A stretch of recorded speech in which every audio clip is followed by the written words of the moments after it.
Assalamualaikum warahmatullahi wabarakatuh. Saya akan menjelaskan tentang coding percabangan dan perulangan pada tugas UTS saya. Baik, langsung saja kita masuk ke dalam topik pembahasan. Di sini ada package yaitu di sini dia package bernama tugas UTS. Lalu ada import java.util.scanner. Di sini dia berfungsi untuk menginputkan, mengaktifkan scanner pada scanner di bawah. Dan scanner ini dia berfungsi untuk menginputkan data atau nilai ke dalam sistem. Baik, kita di sini ada public, class, program, penentuan kamar, dan tarif rumah sakit. Di sini ada Kurawa karena di dalam kelas ada public static void main, string AGS dalam kurung. Di sini ada Kurawa, dia berarti di dalam public static ini dia ada scanner dan coding lainnya.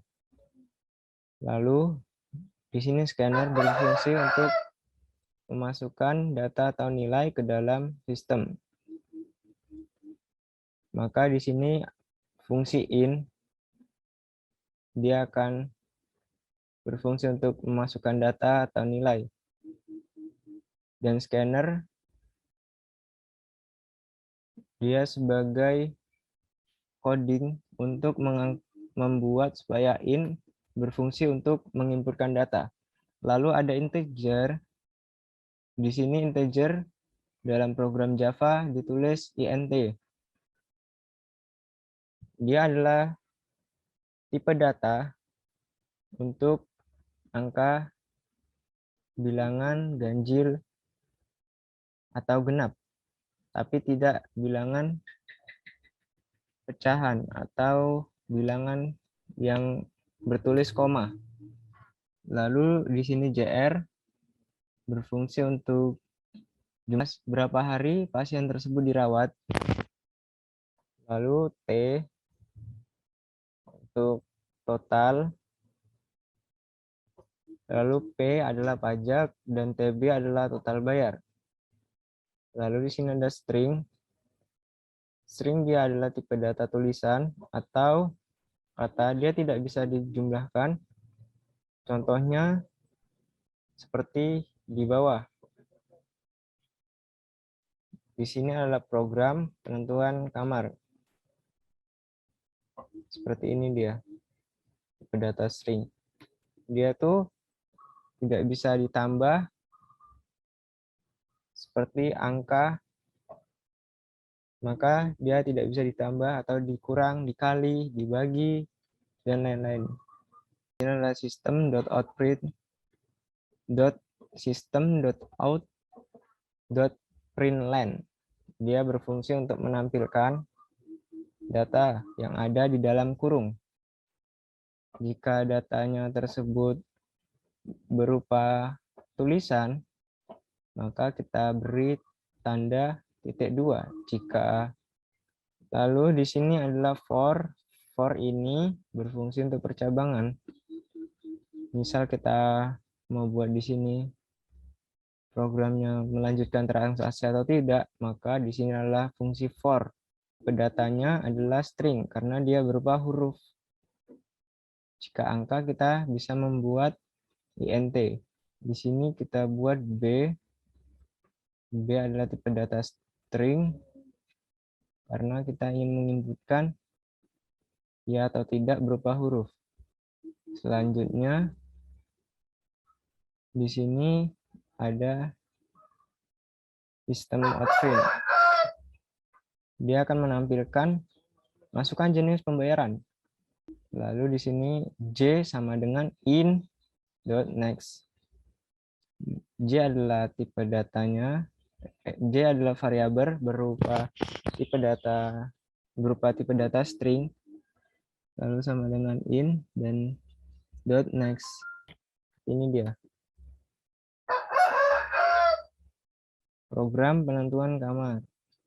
Dia akan menampilkan itu tadi fungsi sistem out println, lalu masukkan jenis pembayaran. Ini juga sistem out println, lalu ada ini dia. Karena kita ingin memasukkan, maka fungsi tadi, fungsi in.next ini kita beri sama dengan. Maka yang kita masukkan ke dalam data ke dalam J.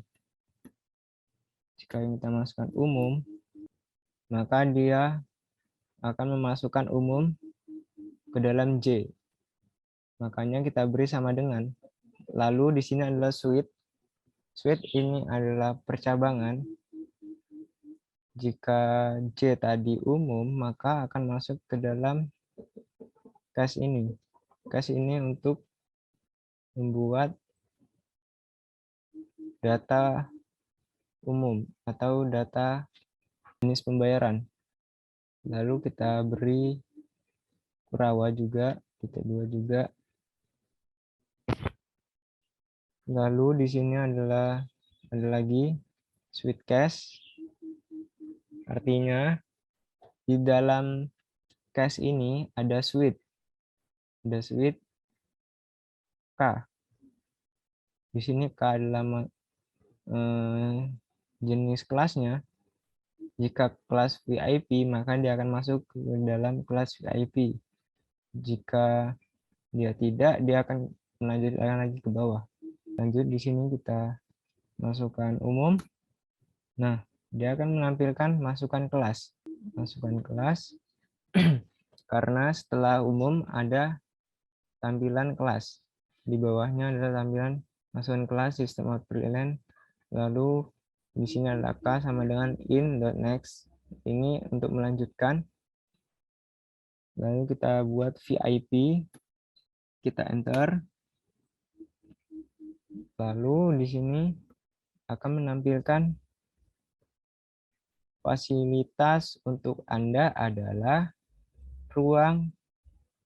Di sini di sini meskipun dia jika secara logikanya adalah akan menampilkan tulisan, namun di sini fungsi garis miring T ini berfungsi untuk supaya dia memberi tab untuk menyamakan dengan bawah. Selanjutnya kita masukkan. Di sini kita disuruh memasukkan. Di sini menggunakan JR sama dengan in.next. I-nya besar, int. Karena kita memasukkan jumlah rawat adalah angka, maka dia otomatis bisa dikurang, bisa dikali, bisa dibagi. Maka di sini kita menggunakan tipe data integer. Jika kita masukkan 3, maka dia akan otomatis mengalihkan dengan 500 karena di sini tarifnya 500.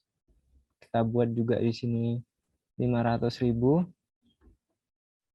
Dan dia akan mengalihkan dengan jumlah rawatnya. Jumlah rawatnya 3, dia akan mengalihkan dengan 3. Kita enter. Nah, langsung menampilkan apakah kita akan melanjutkan atau tidak. Karena di sini kita buat tidak ada inputan lagi, maka dia langsung masuk ke dalam perulangan. Nah, di sini dia juga pajak tadi adalah jumlah atau perkalian 500 dengan dikali dengan 3. Karena T kita buat pajaknya T dikali 1/10, maka pajaknya adalah di sini pajaknya 10%. 10% sama dengan 1/10. Lalu dia akan otomatis mengalihkan dengan 1/10. Lalu di sini hasilnya adalah 150.000. Lalu ada TB total bayar sama dengan T ditambah P. T adalah tadi total biaya rawat dan P adalah pajak. Jadi total biaya rawat ditambah dengan pajak, maka akan menghasilkan 165 atau 1.650.000. Nah, di sini dia. Di sini akan menampilkan segitu karena dan di sini adalah sistemnya untuk menampilkan data yang ada di bawah inputan tadi kita. Di sini pembayaran Anda adalah sama dengan ini.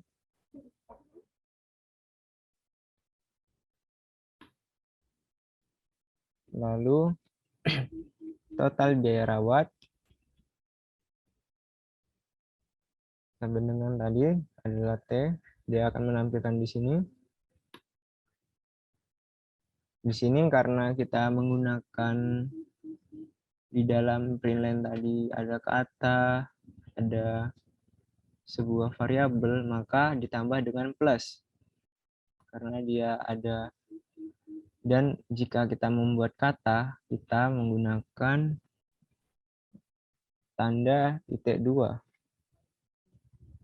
di atas.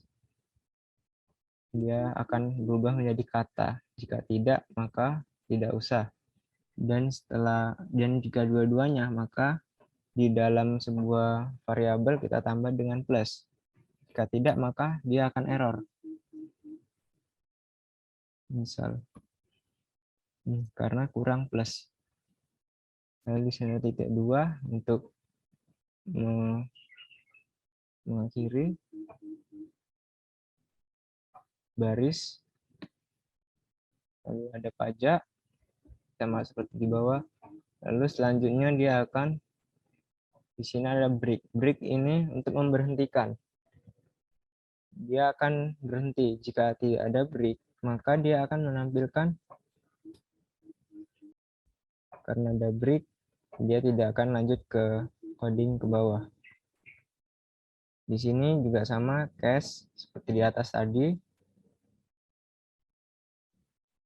Lalu di sini sama juga tadi, hanya bedanya kita buat 3 untuk pilihan dia 3 dan ini harganya.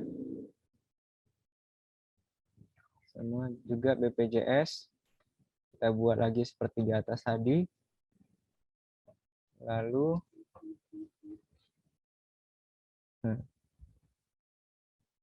dia akan menampilkan jika kita sudah menginputkan rawat, jumlah hari rawat, dia otomatis akan mengalihkan tadi. Lalu dia akan menampilkan apakah Anda user ingin melakukan proses transaksi, ya atau tidak. Jika kita masukkan iya, maka dia akan lanjut. Dia akan lanjut kembali lagi ke masukkan jenis pembayaran. Di sini adalah fungsi for tadi. Lalu jika misal kita inputkan, jika kita ingin mengakhiri, kita ketik tidak, dia akan berhenti. Karena dia itu bukan ya. Tulisannya tadi harus ya. Jika tulisannya tidak iya, maka dia